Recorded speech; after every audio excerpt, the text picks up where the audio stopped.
racing and custom cars. In fact, the hero of the original story, Hell Tanner, was called Hell Haldeman in the first draft, as a nod to my brother. The editor made Roger change it, not because there were any famous Haldemans in SF at the time, but because there was this sleazy Nixon hanger-on who had swiped our family name. The one I loved best, though, was Lord of Light, which, of all of Roger's books, best showcases his expertise in religion and that Joycean zaniness with words that became a trademark. It also feels, most like Roger, irrepressible and perhaps just a shade manic. But Jack of Shadows is a good introduction to his singular, mind-opening talents. Rereading this strange and groundbreaking novel brings Roger back to me in all his pyrotechnic force, in all his contemplative grace. We lost Roger too soon, and of course he could never be replaced. Joe Haldeman. Some there be that shadows kiss, such have but a shadow's bliss. The Merchant of Venice. 1. It happened when Jack, whose name is spoken in shadow, went to Igles, in the Twilight Lands, to visit the Hell Games. It was there that he was observed while considering the situation of the Hell Flame. The Hell Flame was a slim urn of silvery fires, gracefully wrought and containing a fist-sized ruby at the uppermost tips of its blazing fingers. These held it in an unbreakable grip, and the gemstone glimmered coolly despite them.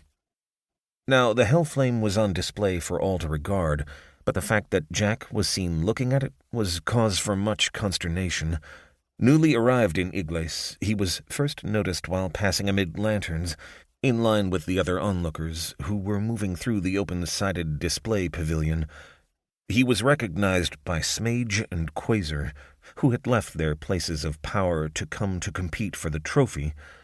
They immediately moved to report him to the games master. Smage shifted his weight from foot to foot and tugged at his mustache until the tears rose in his squarish eyes and he began to blink.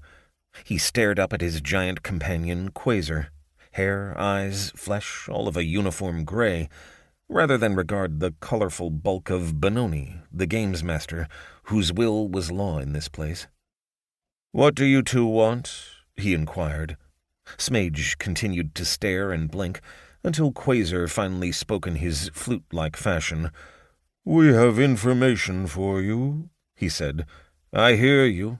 Tell it," replied Benoni. "We have recognized one whose presence here should be cause for some concern." "Who?" "We must move near to a light before I may tell you."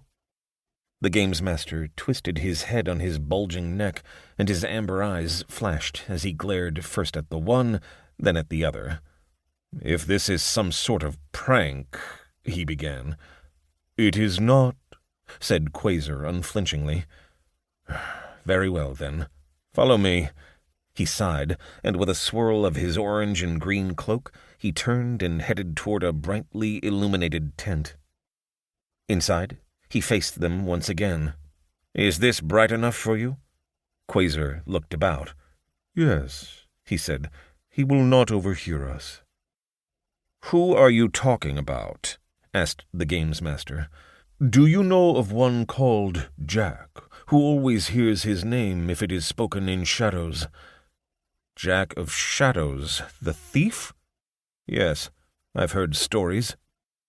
"That is why we wished to speak with you in a brightly lit place. He is here. Smage and I saw him only a few minutes ago. He was studying the Hell Flame." "Oh my." The games master's eyes were wide, and his mouth remained open after the exclamation. "He'll steal it," he said. Smage stopped touching his mustache long enough to nod several times.